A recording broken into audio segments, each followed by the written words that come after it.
something that I have been constantly exploring in my life recently is the difference between reality and imagination. Now, I don't know what reality is. I don't want to pretend to know what reality is, but this exploration, like just being so curious about what is this? What is this? What is this life thing? What is this that we're experiencing? What's real and what is imagination and what's the difference has just been so fascinating. And it always leads me back to, I don't know. I don't know for sure. It's such a mystery. I mean, who knows? Who really knows anything about what this life thing is? And how is it that we feel? And how is it that we think? And what even is thought? What even is it? No one knows this stuff, but it's so fascinating to look at it. So if we think about reality versus imagination, we'll just hold these words kind of loosely. What's here right now in your direct, immediate experience? Right this minute, there's sensory information, right? So there's seeing, there's hearing, maybe smelling, maybe tasting. There's feeling, including sensations and these things we call emotion. Who knows what an emotion is? I don't, but there's feeling of stuff. So there's this sensory information, this constant feeling that's here right now, directly in real time, right this second. Now there might also be thinking. There might be thought kind of talking to itself, as it likes to do, about all kinds of things, right? You might be thinking about what you did on the break, thinking about what's coming later, thinking about the temperature in the room or whether you like my outfit or whatever you're thinking about. So thought is here, the fact of thought, the presence of thought may also be here in our direct experience. And I think, just for the sake of our exploration, I think we can call that reality. It's what's here, now, immediate, intimate, direct. So the fact of thought may be here, but the what of thought, like what you're thinking, is not here in reality. So lunch is not here. Lunch is nowhere. Later is not here, ever. It will never be here. Your preferences or your thoughts or your judgments about the room or what you're hearing or any of that, they're only present as concepts in mind. They're your imagination, essentially. We can look at this in a really concrete way too. Like if you just look at your hand. Look at your hand. There's something there. Now, hand is a concept. There's not a hand here. That's a concept, right? That's a label. But there's something here, and you're looking at it, and it's immediate. It's right here, right now, and you can't really deny it. Something is right here. So that's your hand. This is reality. Now, if you close your eyes and imagine your hand, you can maybe see a hand, and it might resemble the one you just looked at, but it's not the same. Right? It's kind of grainy. It's kind of, I don't know what it is. I get an outline of it and then it kind of vanishes. It's a little ghost-like. It's a little bit just like a representation of a hand. It's a conceptual hand.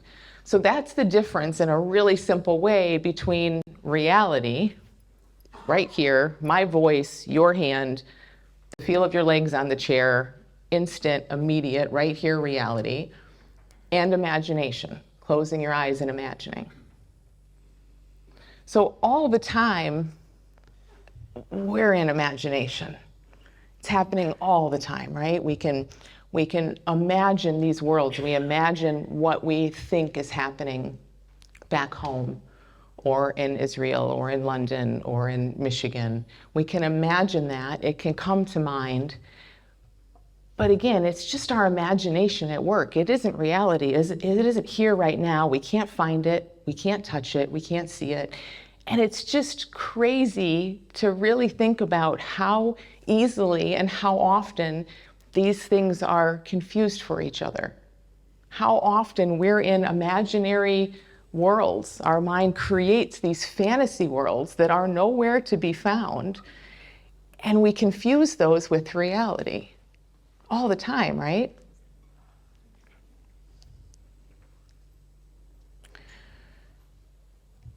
And it's really important, it feels like. Now, I think imagination's awesome, and I'm not at all placing any judgment on it. And hopefully, as we keep exploring, you'll see that. It's incredible that we have this ability to imagine things and to see things that aren't in reality and to do all of those things. But it just turns out, I think it's really important to know the difference. You know, it's really huge to kind of have this real sense of the difference.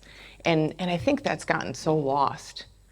So we don't know for sure, but it seems like humans are maybe the only creatures that get confused about what reality is. I mean, I doubt my dogs are thinking about what reality is, or squirrels outside. Can you imagine like a squirrel just eating his little nuts? Like, is this real? What's reality? Like, there's only real. To a squirrel, I'm guessing, there's just what's real and what's here. It's all real. That's because in order to get confused or even just ponder what reality is, which we humans do so often, even to just ask that question, we have to have the ability and the inclination to create fantasy worlds that are not real in our heads and live there a lot. And we do, right? We do all the time. So it's just crazy to see that, how readily and for how long this has been happening. And that we just kind of lose sight of that difference.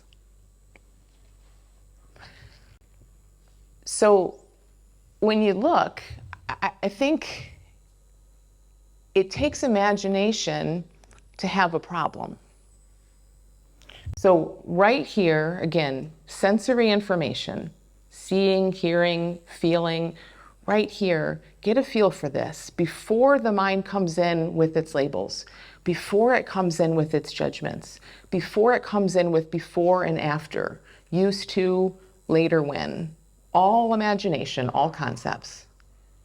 None of that is real. We can't find it, we can't see it, we can't touch it. None of that is real.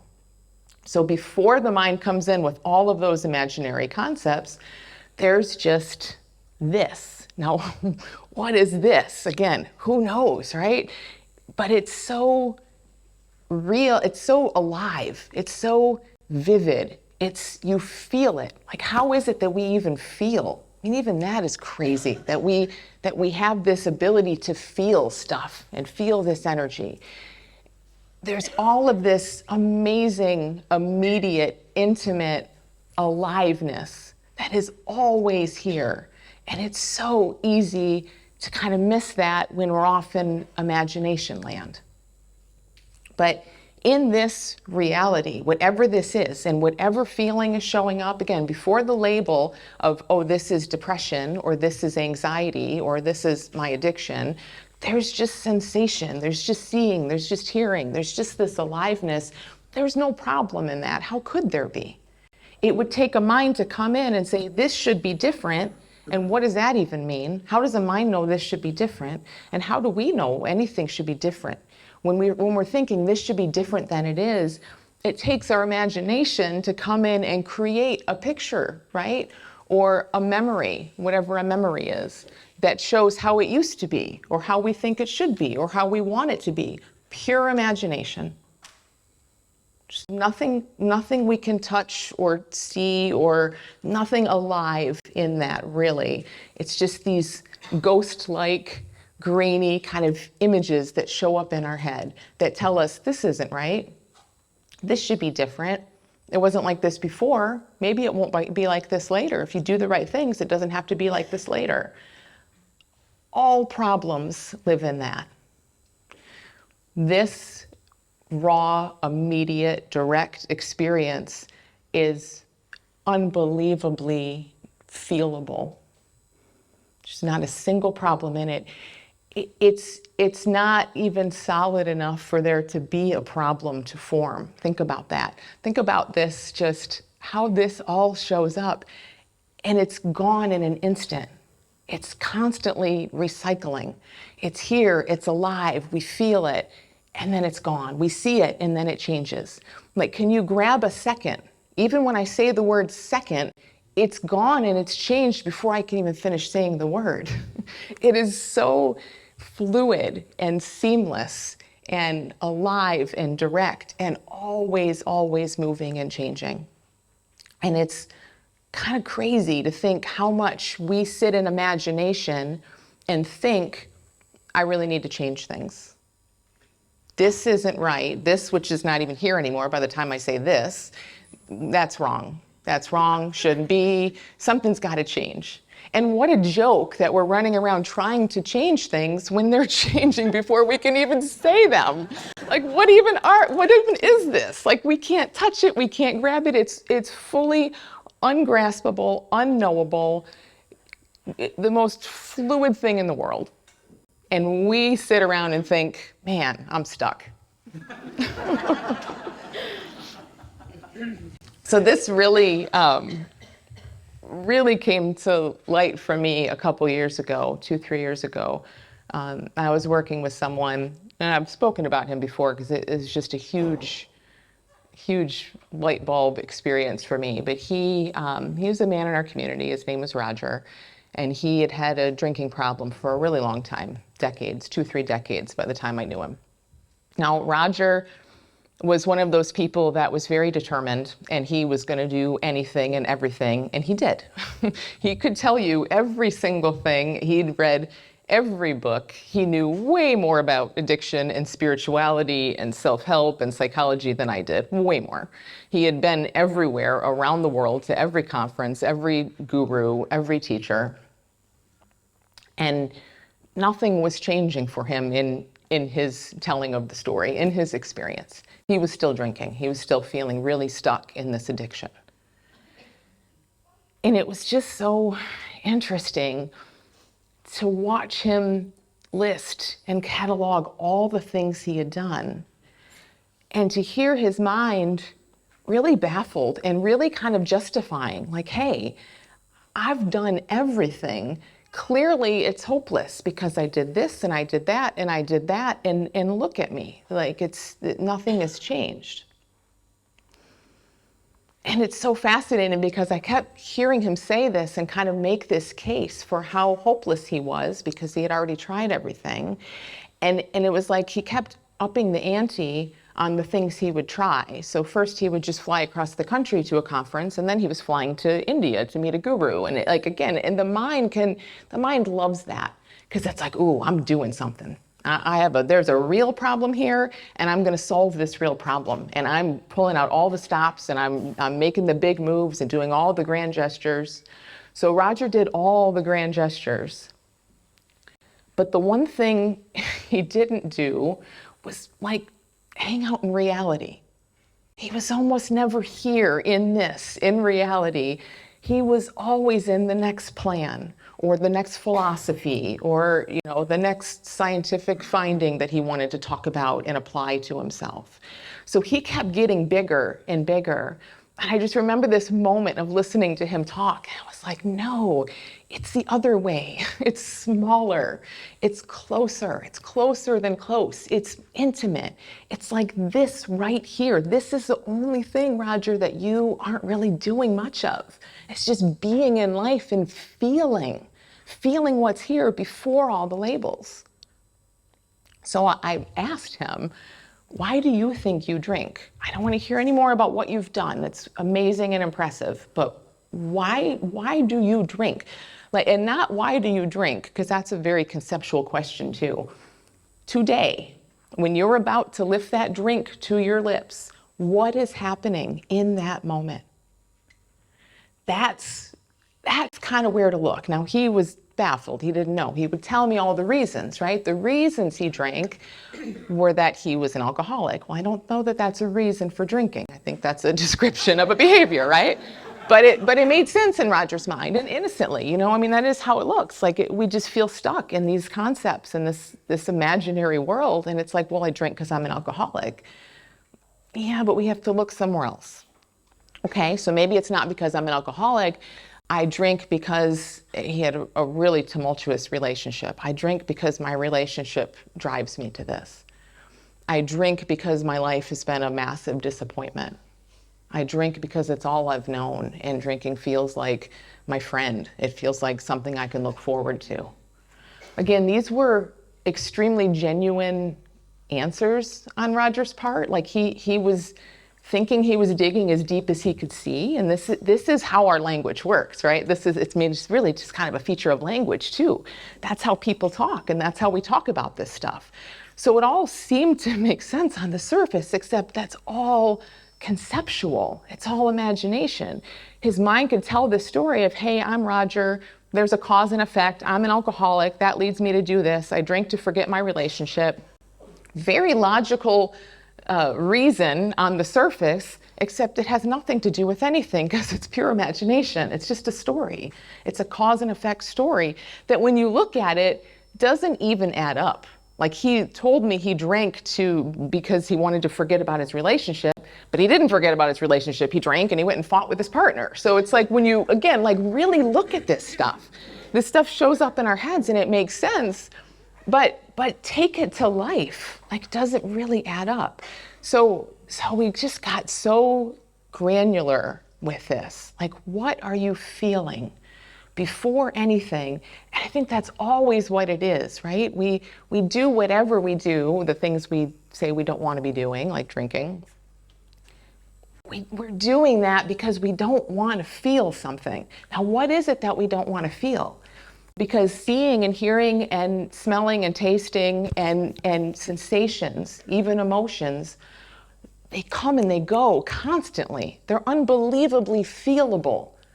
So as much as we might say, oh, I drink because I can't handle this feeling, and that really kind of does feel like our truth, there's more. There has to be more. There has to be something more subtle and granular and closer than that.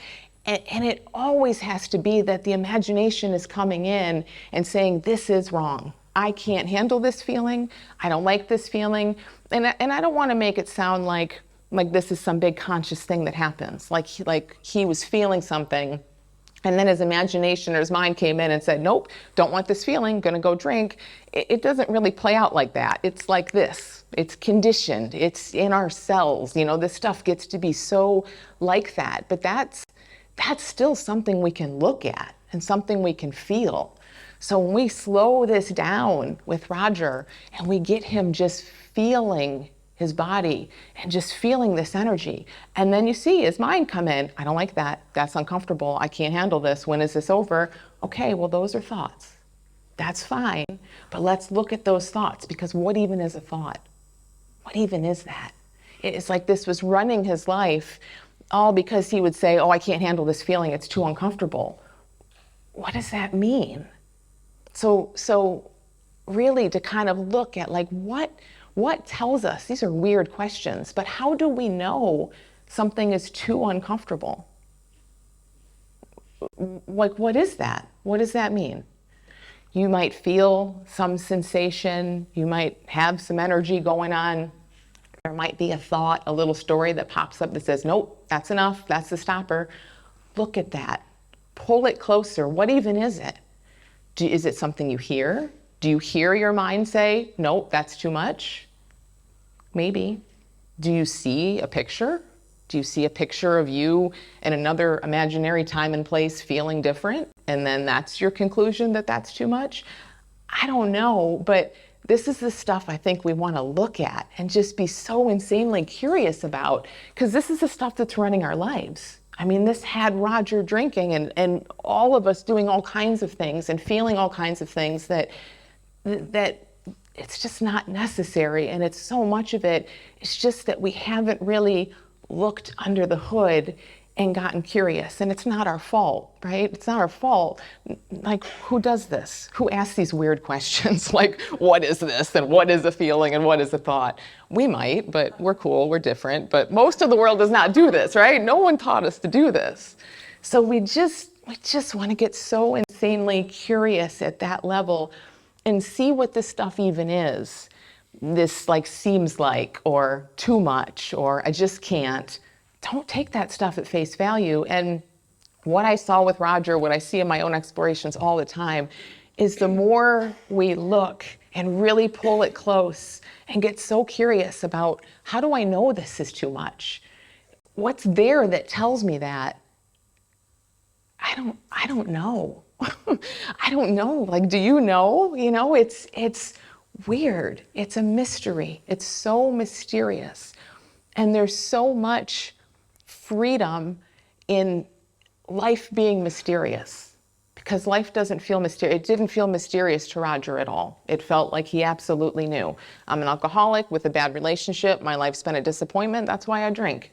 And therefore, I need to go find another guru that's probably not going to work, but I'm going to try it anyway because that's what I do. I mean, that's really kind of how it was. And it doesn't make any sense when you really look. None of that really adds up. We don't even know what that is. So after I saw this with Roger, I just started seeing it all over the place and really asking these very weird questions that, you know, they're understandably weird. Like the anorexic woman who I worked with, who was running 10 miles a day and just killing her poor body, which was about to give out on her. Why do you run? Why do you run? Your body can't handle this. Why do you feel so compelled to get up and run 10 miles every day? Why? And she could give me the reasons. And the reasons were things like, I have unprocessed grief. I'm afraid of gaining weight. What does that mean? What do you mean? What do you mean you're afraid of gaining weight? Tell me what that means. How do you know you're afraid of gaining weight? Well, my mind tells me I am. Okay, how? Does it talk to you? Like, do you hear that in a auditory kind of way? Do you see a picture of yourself having gained weight and that's uncomfortable? So let's just say that's the case. Maybe that's the case. Well, look at that picture. Pull it in closely. So she sees a picture, I'm making this up, she sees a picture of herself at a higher weight and it's so uncomfortable. Look at that picture. What even is it? Well, I don't know. It's kind of an outline of my body and it's bigger and it feels, I just can't look. It doesn't feel, okay, just try. Just look. See what's there, because whatever this imaginary picture is, it's killing you. It's literally killing you. So let's look and just see what it even is. And I get kind of passionate about this and kind of extreme, and I don't want to make it sound like this is easy, because it's not. We all know what this feels like to be run around, feeling like we're run around, you know, by something that we can't even touch, some thought, some belief, some fear. And we know it doesn't make sense. On some level, we know it doesn't make sense. It's not like she thought her running 10 miles a day, you know, totally underweight and undernourished was a good idea. So we know it doesn't make sense, yet, I don't know, there's just something in the strength of the mind that keeps us from looking. And when we really look and reel it in and say, tell me about this picture, what often happens is we look for the picture and maybe we feel like we get a glimpse of something, but then, wait a minute, where'd the picture go? Or now it changed, because everything is constantly shape-shifting and moving. Like, there's nothing solid that stays around ever, even in imagination. Imagination feels like it lingers way more than reality. But even imagination, right? We can't hold a fantasy in mind for very long. Something else is going to show up. So even in these abstract, summary, imaginary concepts that we come up with that feel so powerful and huge, even those are constantly changing. And when we look at them and try to see, what is this that's running my life? We usually don't know. It's just this ghost-like, vague, strange sense. It's like a seems like. Well, it just seems like that would be a bad thing. It seems like I need to run. But is that really what we want to do? You know, like, we're making these choices because of something that seems like. It's like, you know, I was just seeing this in everyone. There was a woman who couldn't throw anything away. had so much stuff, could not bring herself to throw anything away.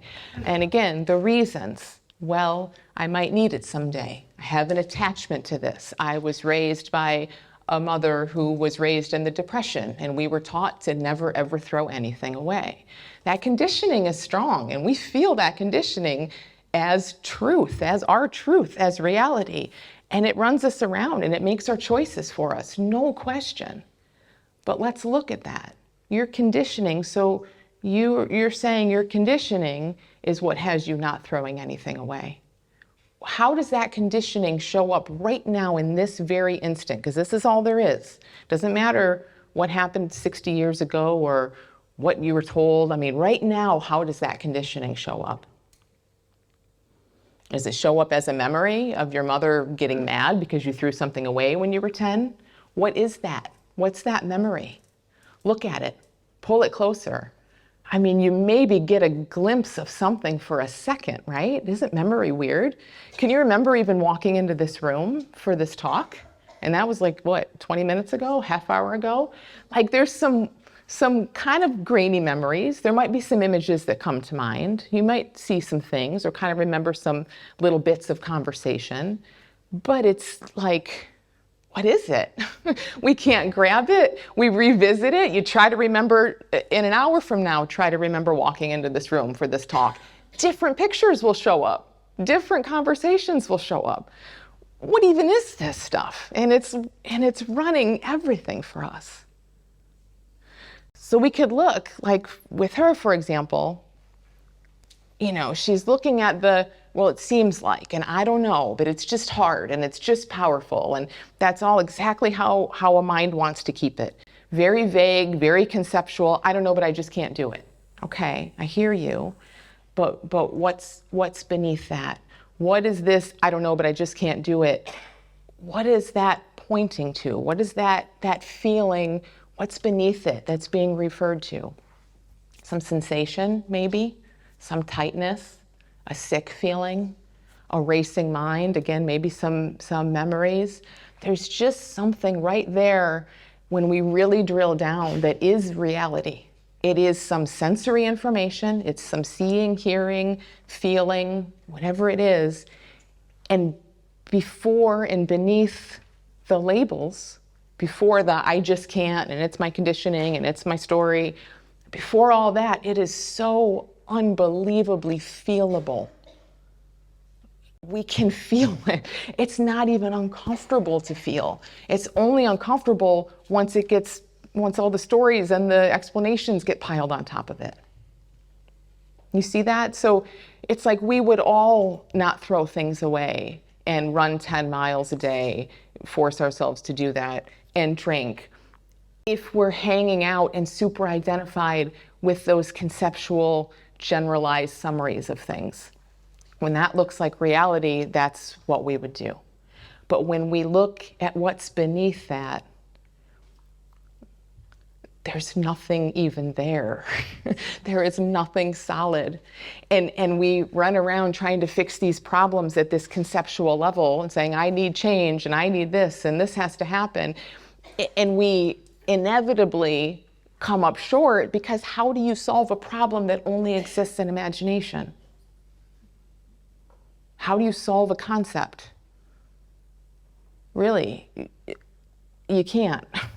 And we keep trying and trying and trying. But the really amazing news is when we just go beneath the concepts and get so curious about this stuff, we just feel. And there's just nothing solid to solve in that, because there's nothing solid. There's nothing solid in feeling. It is moving and changing and so vivid and alive all the time.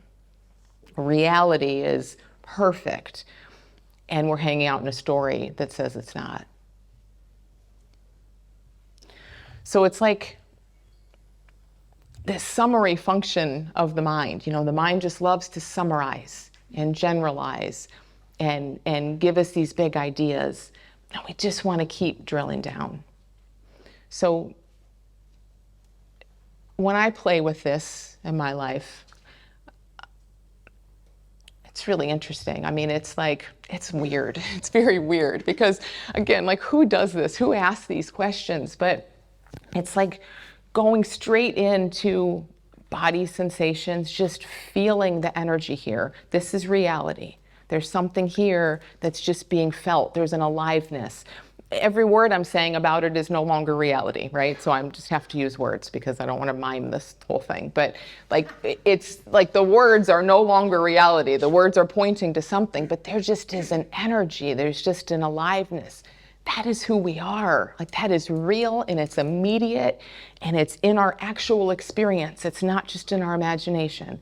And it is so unbelievably, beautifully feelable. In fact, it feels really good to feel, even when our mind is saying, oh, I'm nervous, or my nervous system is activated, or there's a lot of energy here.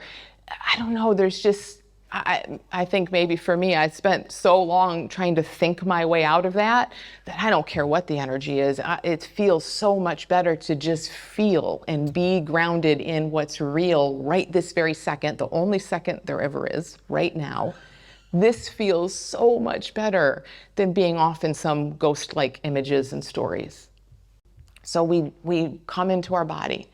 We come into sensory information. Sometimes I'll just pull all my attention out of the fantasies and just pull attention into one of the senses or into all of the senses. You can just immerse in seeing. No thought, no labels. It's not what are you seeing, what's going on. It's just seeing. And you start to get this feel for how fluid and seamless the whole thing is. Hearing.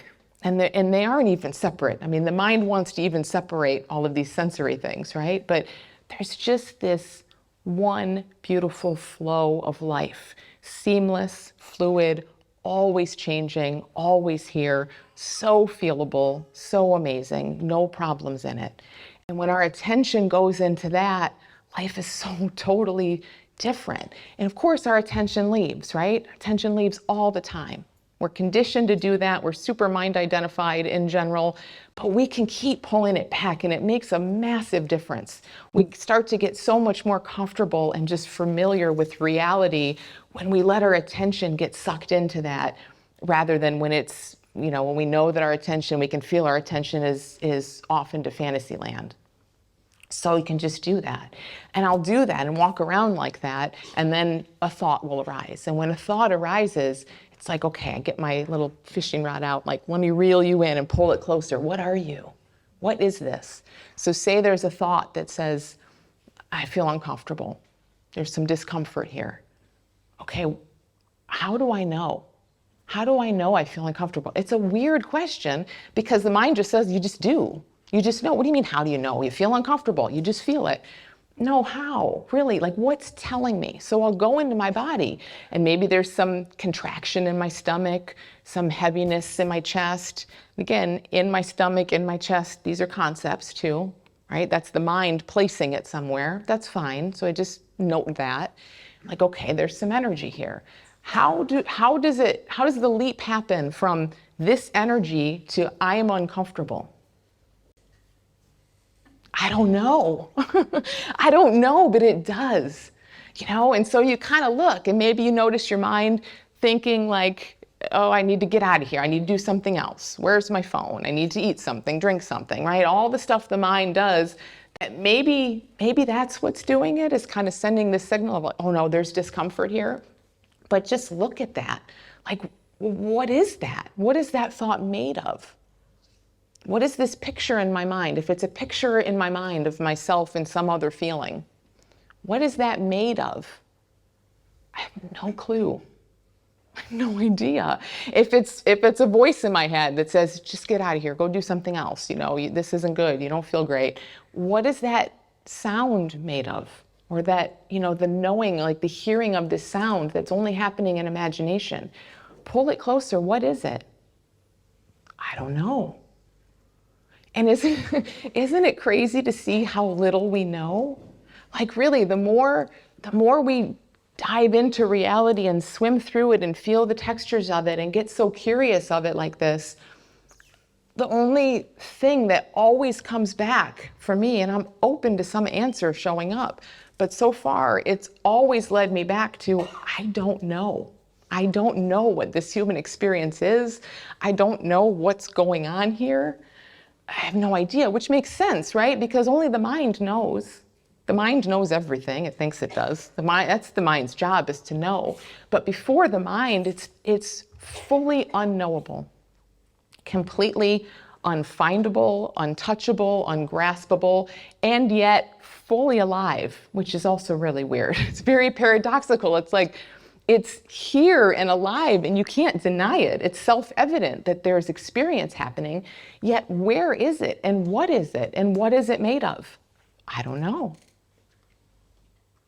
And I just think this mystery, letting this be a mystery, can you feel the freedom in that?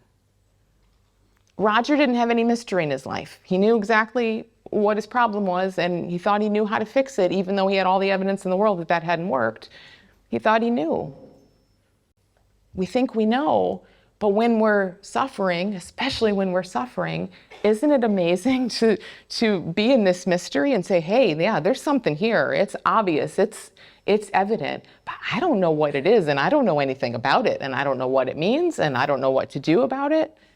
And to also, at the same time as we're swimming in this, you cannot help but see and feel and notice that everything is moving all the time, so quickly. How could it be that we possibly need to go out and try to make some change happen? I mean, how could that even be? We would have to be really camped out, and we are often, and we do. We have to be very camped out in imaginary stories and concepts to think that we need to go out and make change happen. Because when we just look at reality right here, it's changing all the time. And that mystery, that not knowing, that dipping into reality and just watching how wholly, utterly unfindable, ungraspable it is the ultimate liberation. When we can feel what's here, like it's already here, it's real, what could be bigger liberation than that? We think liberation is going to look some other way. We think it's going to, liberation is when this feeling doesn't show up anymore, or when I get this thing figured out, or when my relationship changes, or when my life changes. All concepts. This is liberation. It has to be. It's the only thing that's real. It has to be. And we just don't look at it and feel into it enough. But when we do, and again, from this curious place of what even is this, and we start to see how little we know about it, then we really start to feel just how completely and utterly free and feelable all of this reality is. Thank you.